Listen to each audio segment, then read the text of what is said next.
के हमारे नित्य क्रम है उससे हमने डबल दुगना आज के दिन करना चाहिए।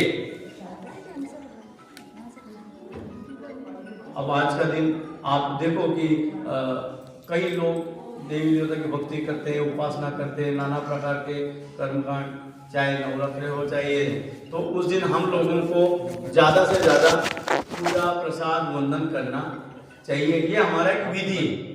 नाम धारकों के लिए क्या है या सन्यासियों के लिए क्या है, ये महाराज ने विधि बताया हुआ है और हमारा तो फायदा ही।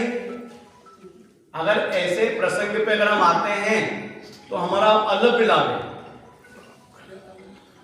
भगवान श्री चक्रधर महाराज जी अपने भक्तों को कहते हैं कि भाई अगर ऐसा हमें कुछ देने का, दातृत्व करने का मन है, हम जब कुछ देना चाहते हैं तो उन भक्तों को कौनी एक ही अवसर ही, किसी एक सुंदर प्रकार के अवसर के टाइम पे, पूजा अवसर हो, निरूपण का अवसर हो, स्मरण का अवसर हो, पोथी का अवसर हो, ज्ञान का अवसर हो, तो उसके अंदर किसी एक सुंदर पूजा अवसर के इस जीव को परमात्मा बोध का दातृत्व देते हैं, ज्ञान का दातृत्व परमेश्वर देते हैं। और हम जय कृष्णों ने कभी भी ऐसे अवसर प्रसंग का लाभ मिले, चाहे वो संतों के दर्शन का लाभ मिले, चाहे पूजा प्रसाद का लाभ मिले, चाहे नाम स्मरण का लाभ मिले, चाहे मंदिर में जाने का अवसर प्राप्त हो, तो हम लोगों ने नहीं छोड़ना चाहिए। अब जी मंदिर आएंगे तो होगा क्या? हमारे साधन दाता ने श्री चक्रधर महाराज ने एक सुंदर सा एक सूत्र बताया हुआ है, एक वचन कहा हुआ है। क्या लाभ होगा? आप अगर भगत भक्त मिलते हैं या साधु महात्मा मिलते हैं, महात्मा महात्मा मिलते हैं, भक्त भक्त मिलते हैं या भक्त महात्मा जब मिलते हैं तो भगवान श्री चक्रधर महाराज जी कहते हैं हे, मतलब हमारे मिलने का जो आपको लाभ वहां प्राप्त होगा वही लाभ आपको महात्माओं से मिलने पे, भक्तों से मिलने से आपको प्राप्त होगा। और क्या चाहिए? निमित्त है, लेकिन आज ऐसा अवसर आया। अब मुझे बताओ कि अभी हमारी माता आई तो बोले खजाना निकालते कहां से हो? मैंने कहा एक टाइम पे खजाना कोई दिखाता नहीं। अगर आपको मैं बोल दूं आपके पास तिजोरी में क्या है, आप बोलोगे कुछ नहीं है, खाली है सब कुछ। कोई नहीं बताता अपना खजाना मेरे पास में कितना बैंक बैलेंस है, मेरी तिजोरी में कितना है।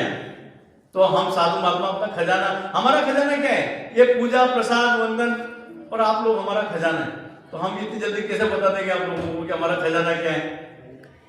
आप लोगों को अगर आज मंदिर आए हो, महात्माओं के मिलाप हो गए और इतने अपूर्व प्रसाद मिल गए, अब 7 से 8 जोड़ आपने प्रसाद किए, अगर घर पे रहते तो नहीं मिलते, कहां मिल रहे थे?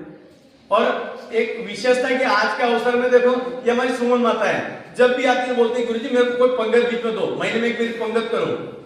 तो मैं इनको कल से फोन करने के लिए लगा हूं, लेकिन फोन नहीं हो रहा है। तो आते साल बोला मैं क्या, तो बोले नहीं मेरी ही आज होनी चाहिए पंगत।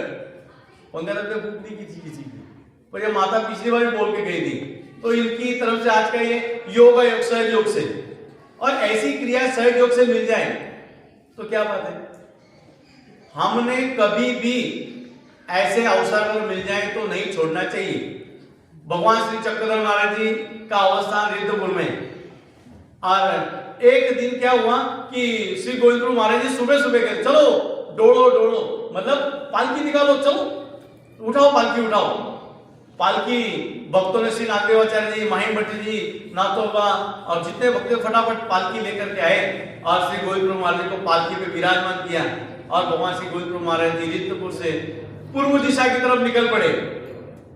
पहले गुड़े को पांव लगाया, श्री चरण लगाया, वहां से गए क्षेत्र खाए प्योर डोलरी, धर्महाल, 5 पिंपल, आप खेल क्रीड़ा की। अब साथ में 2 बच्चे श्री नागदेवाचार्य जी के मासी के लड़के आकाश शाह और शाम गोसा के 2 बच्चे हैं। अब ये पालकी इतनी तेज चलती थी तो वो बच्चे बेचारे पीछे से दौड़ रहे हैं और भगवान जी की पालकी चल रही है। महाराज का सारा विधि हुआ और भगवान श्री गोविंदपुर महाराज जी रिद्धपुर में आ गए। अब वो बच्चे उस दिन दौड़ दौड़ करके थक गए। शाम का जो अवसर था भगवान श्री गोविंदपुर महाराज जी का पूजा अवसर, उस पूजा अवसर पे दोनों बच्चे पहुंचे नहीं। तो महाराज कहते हैं वो गोरी का गोरा नहीं आया और काली का काला नहीं आया। एक आकाश था, एक गोरी, थोड़ी सी चिट्ठी दी तो उनका बच्चा भी ऐसा गोरा चिट्टा। अब वो शाम को सर तो बेचारी थोड़ी सी सावली थी, तो महाराज कहते हैं कि वो दोनों आए नहीं। महाराज याद कर रहे हैं, ईश्वर अवतार याद कर रहे हैं बार बार, अरे वो दोनों आए नहीं, वो दोनों दिखे नहीं।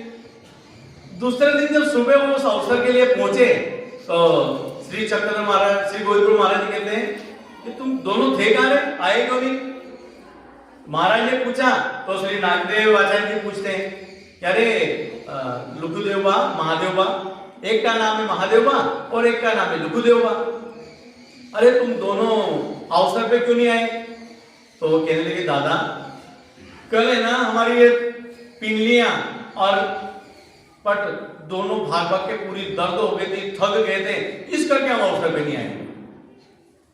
आचार्य श्री नागदेव जी कहते बेटा ऐसे नहीं करना, आज से जब तक आप लोग यहाँ पर श्री गोविंद गुरु जी के सन्निधान में हो तब तक आप लोगों ने अवसर नहीं डालना, अवसर नहीं छोड़ना, अवसर को वंचित नहीं रहना। तो वो कहते कि ठीक, आज से हम ये प्रण लेते हैं कि आज से हम कभी इस अवसर प्रसंग को वंचित नहीं रहेंगे। अगर अवसर है, प्रसंग है, हमारे शहर में मंदिर है, पूजा है, प्रसाद मिल रहा है, तो हम लोगों ने अवसर नहीं छोड़ना चाहिए, उससे वंचित नहीं रहना चाहिए। अब आप लोग प्रसाद सेवा की, पहला हमने संतों के दर्शन किए, फिर प्रसाद सेवा की, तो हमारे भगवान श्री चक्रधर महाराज जी कहते हैं कि प्रसाद, आचार्य श्री नागदेव जी कहते हैं महाराज प्रसाद सेवे तो क्या है भाई, प्रसाद अगर सेवा करते हैं, हम पूजा प्रसाद वंदन करते हैं, नमस्कार करते हैं, तो हमें लाभ क्या है, हमें फायदा क्या है? तो भगवान श्री चक्रधर महाराज जी बहुत सुंदर शब्दों में श्री नागदेवाचार्य जी कहते हैं ईश्वरा आरती, ईश्वर अवतार के विषय में आरती उत्पन्न होती है, आरती पैदा होती है, अनुराग उत्पन्न होता है, आवड़ी होती है, प्रेम बढ़ता है। एक लाभ महाराज इतना ही नहीं, आगे और बढ़ता है। विधि सभी जो है, आप एक विधि करते हो तो दूसरी विधि करने की स्फुरना होती है। आपने पूजा की तो माला करने का ऑटोमेटिक दिल करेगा, अगर माला की है तो आपको दंडो डालने का दिल करेगा। आपने दंडो डाली तो थोड़ा सा महाराज को दुख करके प्रार्थना करोगे ही करोगे। बोले एक विधि करोगे तो दूसरी विधि की आपको समीक्षा होगी, दूसरा विधि करने की स्फुरना होती। विधि सभी जो दो हो गए। तीसरा महाराज चक्रवर्ती कहते हैं अविधि परिहरे, हमें नाना प्रकार के दोष घटते हैं, नाना प्रकार की अविधियां होती हैं इस जीवों से। सुबह से शाम तक रोज हमारे की जिंदगी के अंदर हम बहुत सारे नाना प्रकार के कर्म करते हैं, बहुत सारी अविधियां होती हैं, बहुत सारे प्रकार के दोष घटते हैं, अविधियां होती। तो भगवान कहते हैं कि अविधि परिहरे, इस जीवात्मा के ऊपर नाना प्रकार की दोष लगते हैं। जिस प्रकार के आपके कपड़े पे दाग लगते हैं, आप क्या करते हैं? आपको साबुन लगाते हो, सर को लगाते हो, मशीन में डालते हो स्वच्छ करने के लिए। उसी प्रकार जीवात्मा के ऊपर नाना प्रकार के कर्म जब करते हैं तो अविधि दोष घटते हैं। अविधि दोष नाना प्रकार के, जाते जाते किसी गुरुजन की पट्टी को पांव लग गया, किसी भक्त को पांव लग गया, विशेष को करते करते नीचे से गिर गया, ऐसे अनेक प्रकार की अविधियां हैं। उन अविधि का परिहार होता है माफीनामा प्रसाद सेवा करने से मिलता है। तीन ही हो गया, तीन लाभ नहीं। विघ्न उपशम, आया हुआ जो विघ्न है, आप कहीं जा रहे हो, आपको बहुत बड़ा संकट आने वाला होगा, आपके ऊपर बहुत बड़ा कोई व्याधि आने वाली होगी, तो महाराज कहते हैं कि विघ्न उपशम, विघ्न आया हुआ विघ्न टल जाता है, महाराज उसको खत्म कर देते हैं। कैसे? प्रसाद सेवा करने से, पूजा प्रसाद करने से, संतों के दर्शन करने से। और क्या चाहिए? हमें भगवान से मिलने का लाभ प्राप्त हो गया। और 6 प्रकार के इधर कई बार मन करता है, स्मरण करने का दिल नहीं करता। कई लोग आप देखो कहते हैं कि पहले 5 माला करता था, 10 माला 15 माला करता था, लेकिन अब सुबह दिल ही नहीं करता। अभी 2-4 दिन पहले एक भगत आए, बोले दादा पहले स्मरण करता था, मन लगता था, लेकिन कुछ दिन से पुचाट शुरू हो गया, मन नहीं लगता। तो उनको यही कहा कि आप भगवान के प्रसाद वंदन करो, संतों के दर्शन करो, प्रायश्चित करो, दोषों का माफीनामा करो, कोई अविधि हो गया होगा, कोई दोष घट गया होगा, या कई नाना प्रकार की ऐसी जगहें होती हैं कि जिन जगह से हम गुजरते हैं तो वहां से उस जगह का भी परिणाम हमें हमारे ऊपर होता है। तो क्या ये 5 दाव हो गए? नहीं, गेले सत्व, गया हुआ सत्व वापस लौट के आ जाता है। तामस काली सत्वासी है, कहते हैं कि तामस टाइम में भी दिल नहीं करता, उस टाइम पे आपको स्मरण साधेगा, सेवा करने का दिल करेगा। तो ये पूजा प्रसाद वंदन करने का लाभ है। तो मंदिर अगर जाते हैं तो हमें इन चीजों का लाभ प्राप्त होते हैं। इसलिए हमने अवसर, हम भाग्यवान है कि हमारे शहर में मंदिर है, हमारे शहर में हमें पूजा प्रसाद करने को मिलते हैं। लोगों को तो बेचारों को प्रसाद वंदन करने को नहीं मिलते, पूजा वंदन करने को नहीं मिलते, उनके शहरों में मंदिर नहीं है। तो आज का ये जो दिन है तो ये प्रचंड देवी देवताओं के दिन होते हैं। तो उस दिन हम लोगों ने ज्यादा से ज्यादा पूजा प्रसाद वंदन करना चाहिए, स्मरण करना चाहिए, सेवा करनी चाहिए। और आज की जो भोजन उपहार की सेवा है वो अपने सुमन दीदी इनकी तरफ से रखी हुई है।